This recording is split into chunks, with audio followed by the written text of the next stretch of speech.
orang beribadah tuh udah nggak lagi. Tapi yang lebih menakutkan adalah ya mereka itu terlalu sibuk untuk menyangkal adanya Tuhan. Oke, sekarang kita coba dilihat di Amsal 1 ayat 5.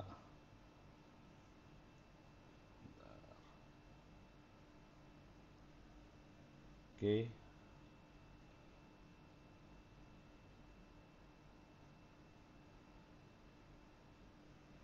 Amsal 1 ayat 5. Baiklah orang bijak mendengar dan menambah ilmu. Baiklah orang yang berpengertian memperoleh bahan pertimbangan. Ini firman Tuhan udah selalu mengatakan loh, kita harus belajar. Jadi nggak stop begitu aja. Dan kita belum tentu lebih pintar dari anak kita loh.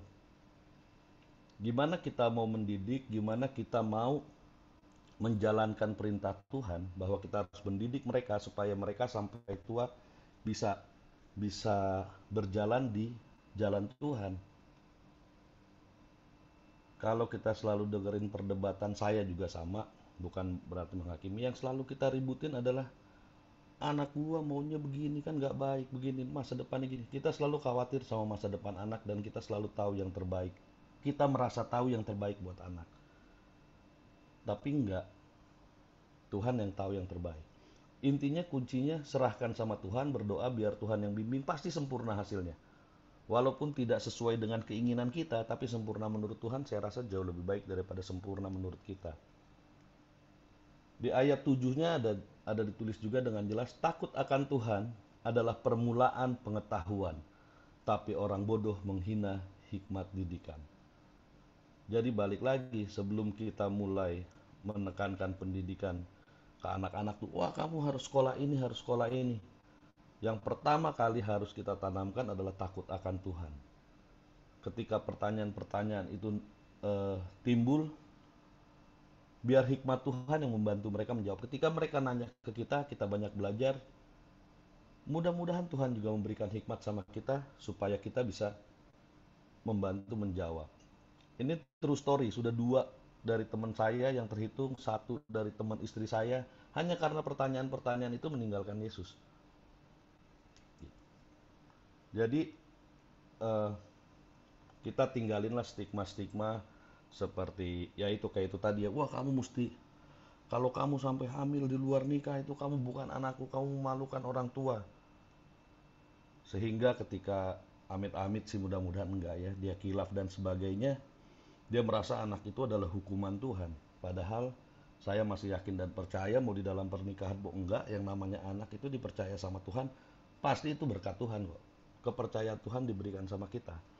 Anak itu nggak tahu apa-apa, ya udah salah dosanya silakan rapihin, tapi anak itu dan anak kitanya ya tetap kita rangkul. Jangan sampai dia sudah tidak nyaman lagi, tidak merasa ada tempat perlindungan lagi di rumah, dia lakukan dosa yang lebih besar dan lebih berisiko.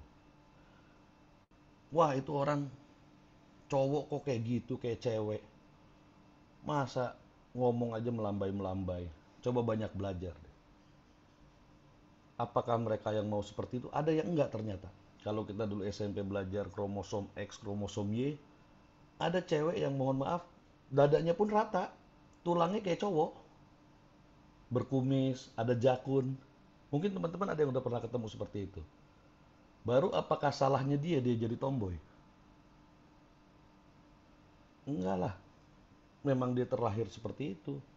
Bagaimana kita kalau ketemu teman seperti itu yang menguatkan untuk nggak menyimpang lebih jauh.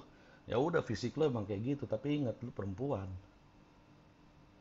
Coba bersikap seperti perempuan. Tapi kalau kita hakimin terus, wah gila dia nih, wih jakun lu tuh jakun lu, umpetin, kadang bully-bulian gitu kita nggak ngerasa itu membuat dia jadi lebih jauh lagi ya. Sama juga gitu cewek ke teman kita juga satu, termasuk gua sih sering ngebully tuh, Raymond juga tuh.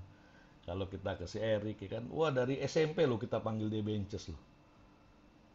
Ada yang pernah tahu secara ilmu pengetahuan apakah memang memang dia hanya psikologisnya aja atau memang ada faktor lain? Mungkin nanti dokter Rianti yang bisa bantu lebih jawab seperti itulah.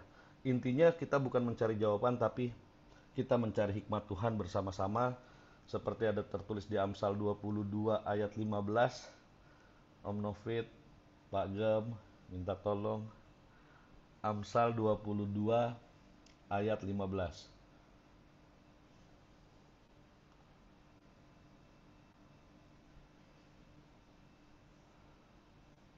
Amsal 22 ayat 15. Ini tentang kebodohan.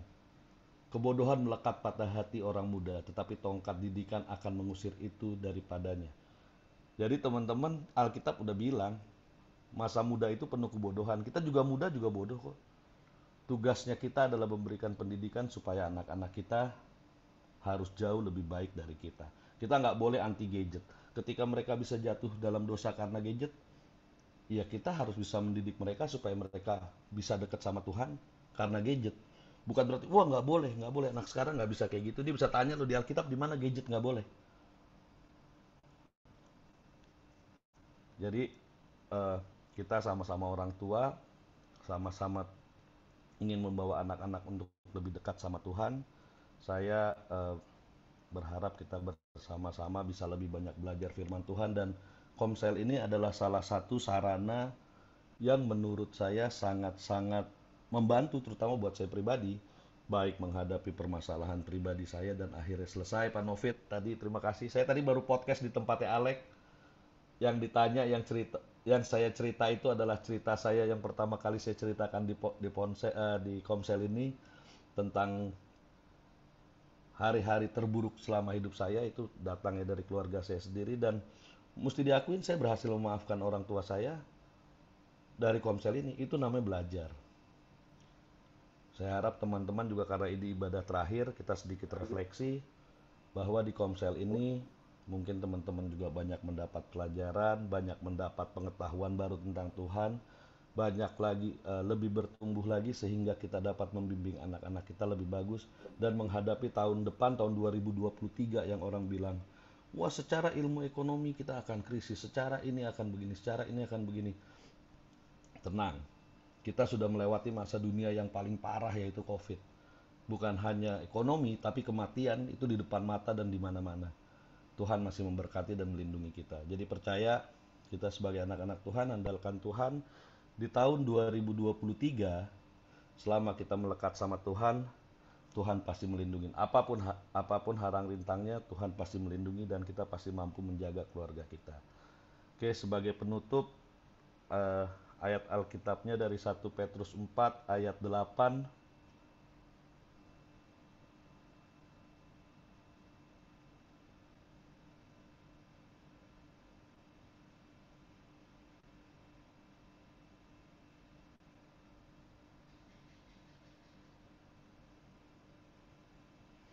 Tetapi dari yang terutama, kasihilah sesungguhnya seorang akan yang lain, sebab kasih banyak menutupi dosa. Di firman Tuhan banyak dikatakan di dalam Kristus, hukum yang terutama itu adalah kasih. Di dalam keluarga, mau ilmu pengetahuan seperti apapun, pertanyaan seperti apapun, anak kita menghadapi seperti apapun, saya yakin dan percaya dengan kasih, dengan kita mengasihi mereka, dengan kita terbuka, mereka akan bisa melihat, dan itu yang sebenarnya nggak ada di ilmu pengetahuan. Kalau kita tanya mereka membandingkan agama dengan ilmu pengetahuan, letaknya hati yang dimaksud di Alkitab itu kan bukan jantung. Simpanlah dalam hati, nggak bisa kita simpan dalam jantung. Itu salah satu bentuk kalimat yang jamak, satu dimensi yang nggak ada secara ilmu pengetahuan. Kalau kita sakit hati, itu di mana secara ilmu pengetahuan dikasih tahu hatinya di mana? Hanya dari kepala? Enggak. Gitu. Makanya sekarang kita harus ajarin anak-anak kita seperti yang tadi ayat-ayat sebelumnya. Ilmu pengetahuan itu awalnya adalah takut akan Tuhan, dan outputnya adalah kasih. Kalau dia udah pusing-pusing ini bagaimana gini, ya sudah, kasihi sama manusia, kasihi Tuhan Allahmu. Itu aja yang kita jalanin, dan kita juga begitu, biar bagaimanapun anak-anak itu dan teman-teman semuanya mau memiliki kesalahan dan kekurangan, selama kita mengasihi itu akan dapat menutupi dosa, dan itu juga akan lebih mempererat kita. Amin, haleluya, terima kasih.